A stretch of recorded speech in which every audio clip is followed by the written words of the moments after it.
All right, so let's go ahead and continue on to question number 3. So far, honestly, not too bad. Not too bad here. All right. Sterling silver is an alloy. Okay. Did not expect an alloy question, but, you never know what might pop up here. It's commonly used to make jewelry. It consists of 92.5% silver and 7.5% other metals.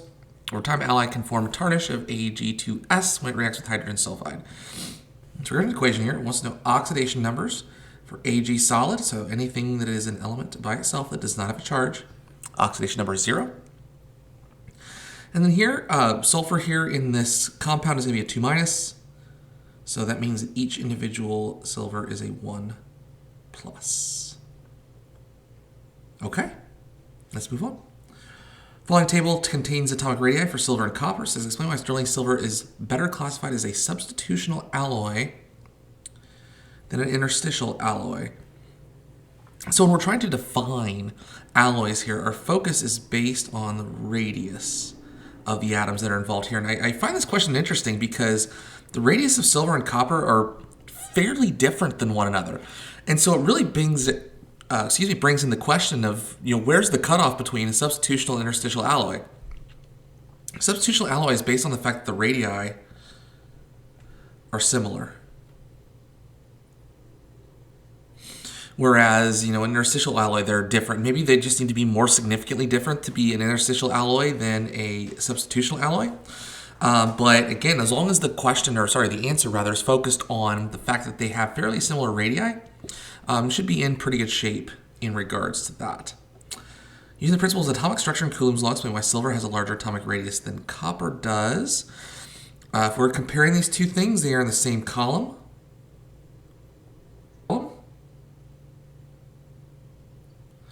On the periodic table.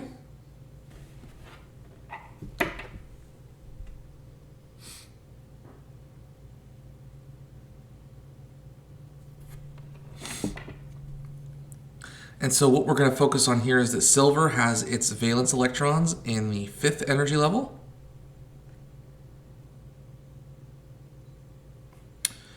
Because it does have valence electrons in that 5s2 subshell. And then copper has its valence electrons in the 4th energy level. Right, because it has valence electrons in 4s2. So these are further from the nucleus.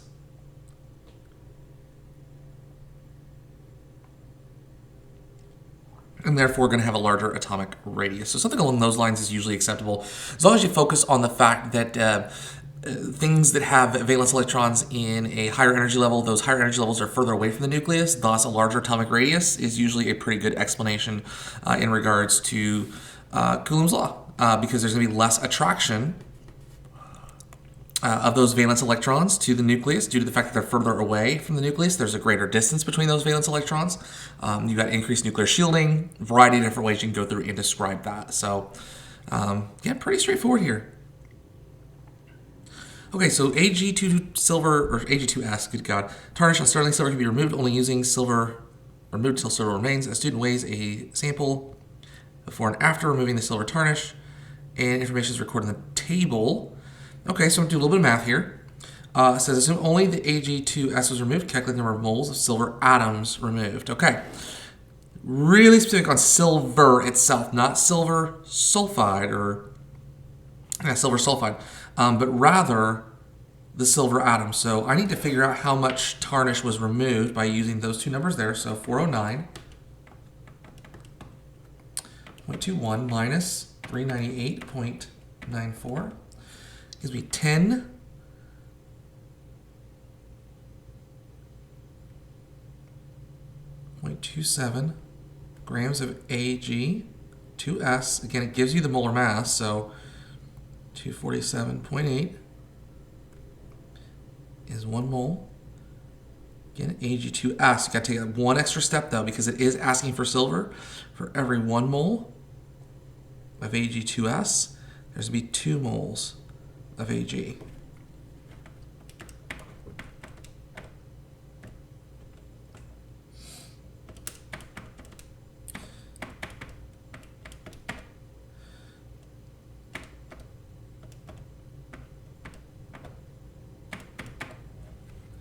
So what I get here is 0.08289 moles of Ag.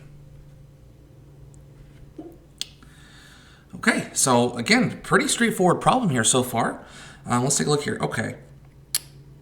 All right, now we're getting into some good stuff here. So we're going to do a little bit of electrochemistry here. I do see some half reactions. So again, we're going to focus on some electrochemistry here. It says rhodium plating is a process used to protect sterling silver from tarnishing. This involves electroplating solid rhodium onto the surface of a metal. Okay, hang on. So we're doing electroplating solid rhodium on the surface. Electroplating requires energy.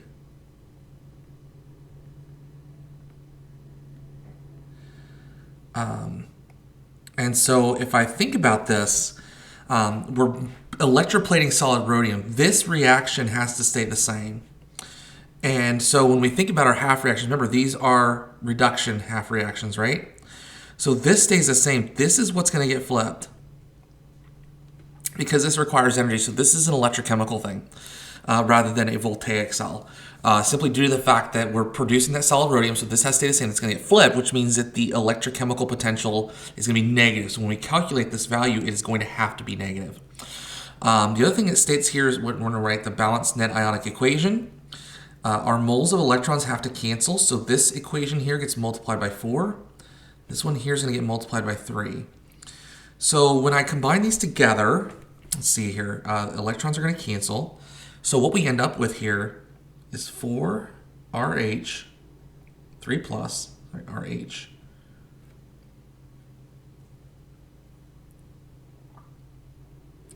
that is aqueous,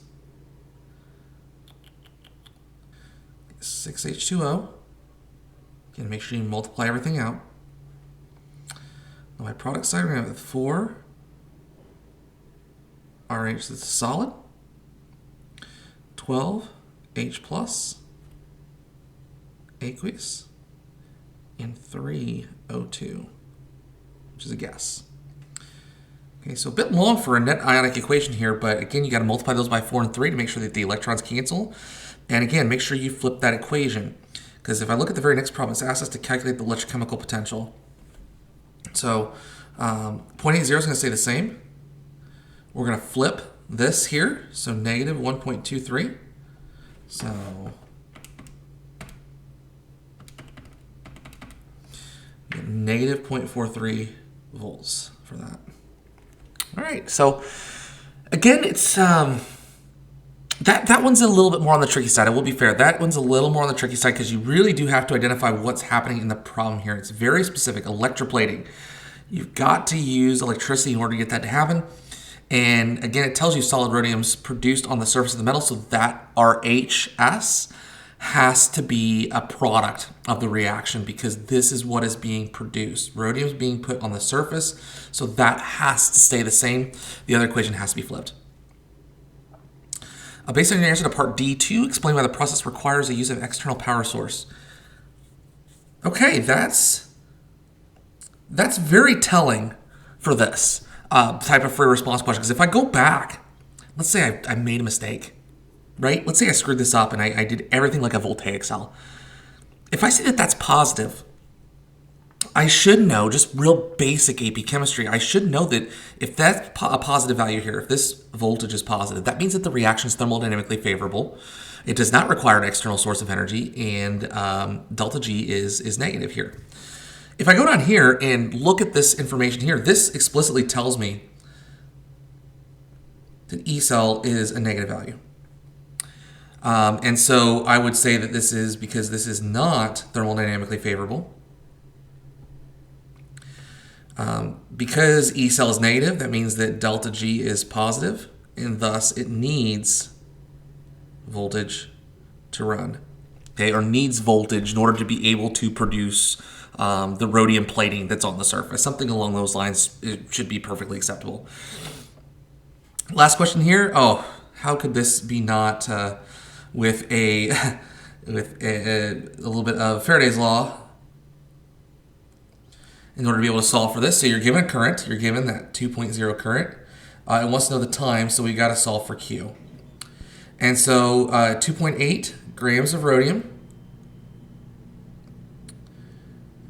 grams to moles. I'm going to have to look that up because I do not have that memorized. Rhodium's not on my list. 102.91. Always handy to have a periodic table nearby. 1 mole of rhodium. If I go back and take a look, it goes from a 3 plus to a neutral charge. So that tells me that 3 moles of electrons are transferred in this process. So 3 moles of electrons. And then we use Faraday's constant here, where 1 mole of electrons is 96,485 coulombs. Once I solve for that, that gets plugged in for Q, and then I can simply algebraically solve for T. So let's get that number. So 2.8 divided by 102.91 times 3 times 96,485 gives me 7,900 coulombs over time.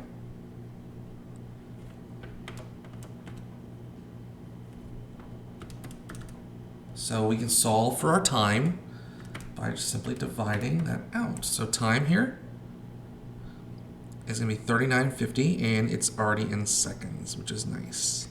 Okay, so again, pretty tame question. Towards the end there, I could see things getting a little bit difficult. This I equals Q over T thing is definitely a niche aspect of AP Chemistry, but overall, I don't see anything really too difficult with that, that particular problem. So we've got the long fair response questions out of the way. Let's knock out these last 4.